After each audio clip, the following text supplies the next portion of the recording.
Mesdames, messieurs, suite au succès de son premier film d'animation Blanche-Neige et les Sept Nains, Walt Disney voulut renouveler l'expérience en adaptant le conte italien de Carlo Collodi, Pinocchio. Cette histoire, très connue, eut de nombreuses adaptations en Italie comme aux États-Unis à la fin des années 30. L'idée semble avoir été soufflée aux oreilles de Disney par ses proches. Le projet débutera en 1937, mais des problèmes se posent rapidement, notamment scénaristiques. En effet, le texte d'origine est assez sombre et ne comporte que peu de moments joyeux. Après 5 mois, le travail recommença à zéro avant de reprendre en mars 1938. Le film sortit finalement en 1940. Malheureusement, la Seconde Guerre mondiale n'offrit pas la possibilité d'un immense succès, ce qui n'empêcha pas la gratification par 2 Oscars en 1941 ainsi que l'entrée dans le National Film Registry en 1944. En dépit de tous ces efforts, le film est le plus sombre de la licence, mais aussi le plus intéressant. Le narrateur est un grillon nommé Jiminy Cricket, la conscience officielle du pantin de bois Pinocchio. L'histoire débute chez Geppetto, un artisan qui fabrique des jouets pour enfants. Lorsque l'on découvre Pinocchio, Geppetto lui ajoute sa dernière touche, son sourire. Le pantin ne devient vivant qu'avec l'intervention de la fée bleue. Elle le libère des fils qui le tenaient et lui apporte une éducation morale. Sois un bon fils pour ton père, qu'il puisse être fier de toi. Apprends à distinguer le bien du mal, et un jour, en t'éveillant, tu découvriras que tu es un vrai petit garçon. Ces valeurs s'inscrivent dans les nouvelles qualités morales de l'Amérique des années 40. Le problème, c'est que Pinocchio ne distingue pas ce qui est bon ou mauvais. Il cherche de façon impulsive à profiter des avantages que lui offre le monde des adultes sans aucune réflexion.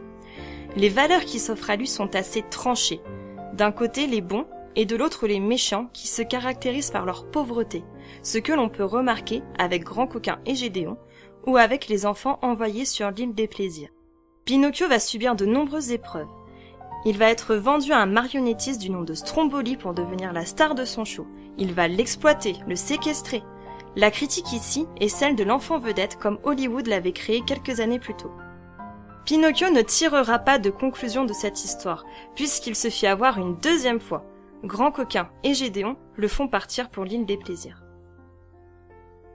En ce lieu, les enfants peuvent faire toutes les activités des adultes, boire, fumer, ou tout ce qui est moralement mauvais, se battre, détruire des choses.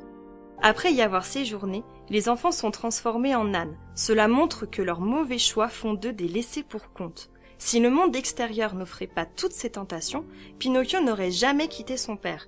Elles sont liées au divertissement, mais aussi au saccage des valeurs qui se traduit par la destruction des livres et des œuvres d'art. En 1940, de tels actes pouvaient se rapprocher des vols d'œuvres, mais aussi des bûchers de livres qui s'étaient déroulés en Europe par les nazis.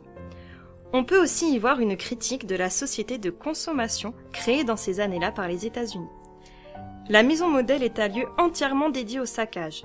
Lorsque Pinocchio y pénètre, on voit des enfants attaquer un piano à coups de hache, d'autres font tomber des statues. À l'intérieur, Crapule craque une allumette sur la Joconde. Cette œuvre peinte par Léonard de Vinci n'a pas été choisie par hasard, puisqu'elle est le symbole même du modèle artistique. De Vinci est originaire de Florence. Il rentre très tôt dans un atelier d'artiste où il apprend notamment la perspective. Ses premières œuvres comme l'Annonciation ou l'Adoration des mages montrent une sensibilité esthétique et déjà l'apparition d'une nouvelle technique, le sfumato. Il s'agit d'une sorte de voile qui dilue les masses, rend à peine visibles les transitions entre les couleurs, les ombres et les lumières. Léonard travailla aussi à Milan pour la famille Sforza comme ingénieur militaire, mais aussi architecte et peintre. C'est durant ces années-là qu'il créa la scène.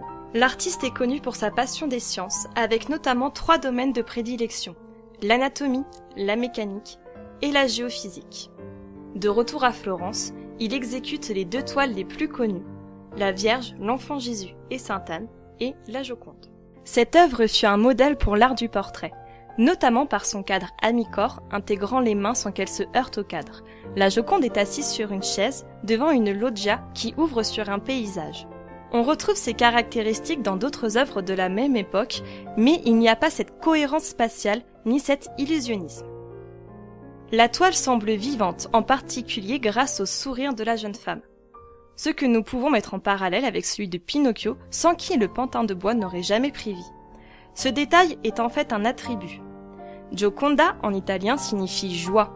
Il s'agit donc d'une retranscription de cette idée de bonheur.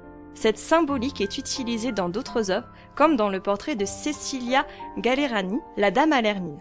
Cette œuvre est un modèle, un passage important dans l'art du portrait. Elle fut souvent reprise en art, modifiée, parodiée par de nombreux artistes. LHOQ de Marcel Duchamp en 1930 ou Mona Lisa d'Andy Warhol en 1963.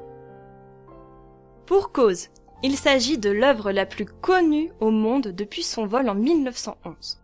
Quand elle fut retrouvée en 1913, elle a été qualifiée d'inestimable. Il s'agit donc au travers de cette toile d'une représentation des valeurs traditionnelles de l'Occident qui sont, dans le film, mises à mal par des voyous. Pinocchio est donc partagé entre deux modèles. Le traditionnel, représenté par la Joconde, avec des valeurs et une morale, et le nouveau qui se traduit par l'imitation et l'appartenance à un groupe.